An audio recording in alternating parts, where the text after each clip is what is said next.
Hey everyone, welcome to Brick Vault. Today is another episode of LEGO Top 10 MOCs of the Week. It is a 2-week-long episode, so instead of just 10 cool creations at Top 10, there's going to be a few more honorable mentions, and as many links to awesome custom designers in the description below as the character limit in the description will fit. The custom building instructions that have popped up in the web store this last week come from the designer David Buckles. This is the Forward Command Center. This mobile communications platform was pretty essential for large-scale battles on the side of the Republic, and they were used to observe, direct, and react to the unfolding battle. David really put a lot of great techniques into this model. You should definitely check out the video if you have not yet already. Now let's jump into some honorable mentions before top 10. This first one here is from the designer Venom. Comment below what you think the name of this MOC is. I'll let you know at the very end of this episode. Seb51 has the Neo Galaxy Commander. Great techniques for the wings. This is one of the Feb robbery trophies from Danco. Looks like a Pokemon. Jockson's Skulk Hound has an extremely unique and creepy shape to it. Red versus Kane Ra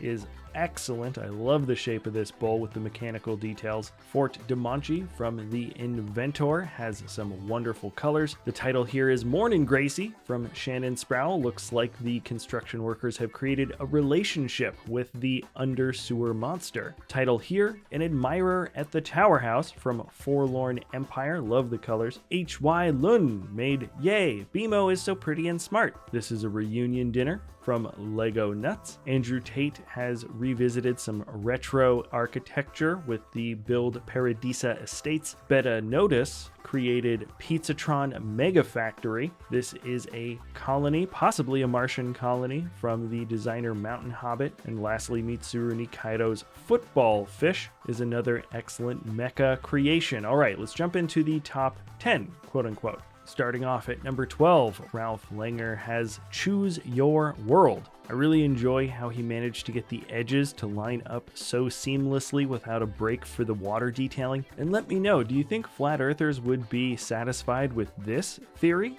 The cube world? Who knows? Maybe he just built the globe set wrong. All right, jokes aside, let's move on. Number 11, Marius Herrmann built Clawstrider from Horizon Forbidden West. It is an absolutely excellent model. Love the detailing for the spiked white armor. The creature has a wonderful energetic pose, and at least based on the pictures that I can see here, it looks to be incredibly well balanced. Next one up is from J. Lu 15's studio. The title is Lego Motorized New Flyer XD60 Articulated Bus. Pretty long title.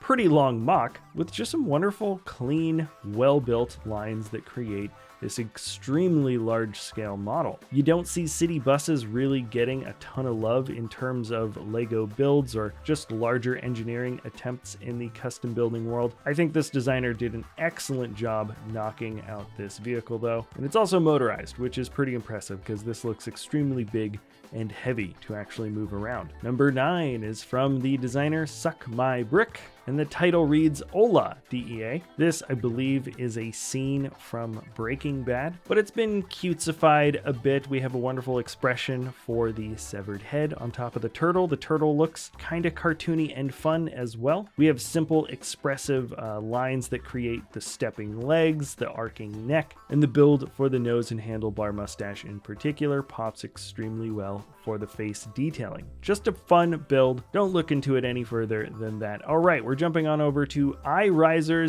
the Terraforming of Deargic III. What I love here is that there are so many unique pieces used to create the organic looking details of this alien world. There's lever bottoms in a corner that could be organic of some kind, red pumpkin pieces stacked upside down. That cape piece attached there is wonderful, some hair pieces on the ground, and I love the sort of stalactite, stalagmite formations with the handles, as well as upside down dynamite pieces along the cliff edge. The world is fun, oddly colorful, and there just are a ton of creative pieces used to build out the terrain of this terraforming land. Number 7 is from Andreas Lenander. The title is Mongol Warrior. Just love the expression here. The sunken in eyes I think work particularly well for expressive details, but the shape for the mouth is awesome. I like the use of the little hinge pieces that create the 2 teeth in the front, and also the tongue at the bottom. These are things that don't initially register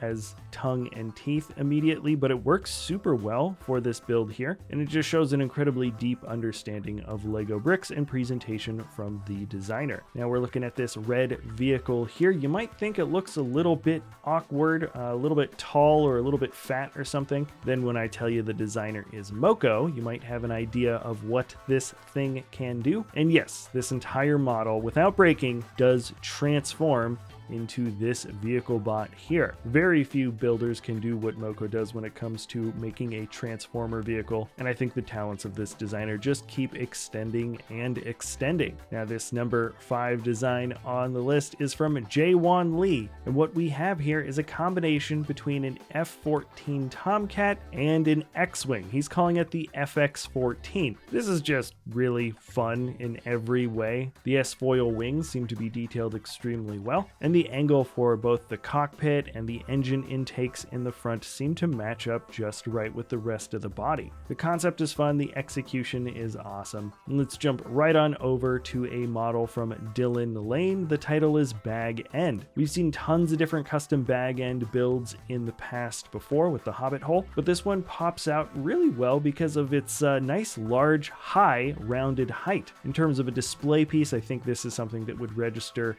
very well from a distance, and the integration of the nice steep slopes on either side of the Hobbit hole just work and mesh quite well. The build for the tree is extremely dense and heavy, which I like, and there's tons of wonderful organic details the closer and closer you look. Number 3 is one of the Brickscalibur trophies from Markus Rollbuhler. He's got a bunch of these guys. Personally, I liked the Architect best. There's just something about his ability to capture quite a lot of detail and expression through simple techniques, or at least simple looking techniques, I should say. This is my personal favorite, but if you follow the links in the description below, you'll find a bunch of great characters. Then this next one up is from Thomas Carlier. This is Encanto, a Disney vignette. Easily the best use of color that I have seen in any mock from the last couple of weeks. Pretty much got everything from the rainbow and probably a little bit more thrown in here. Haven't seen the movie, but the atmosphere looks incredible. The architecture style building is simple but accessible, and once again, just a wonderful combination of colors. All right, let's finish things off with Brother Steven. This is the Birch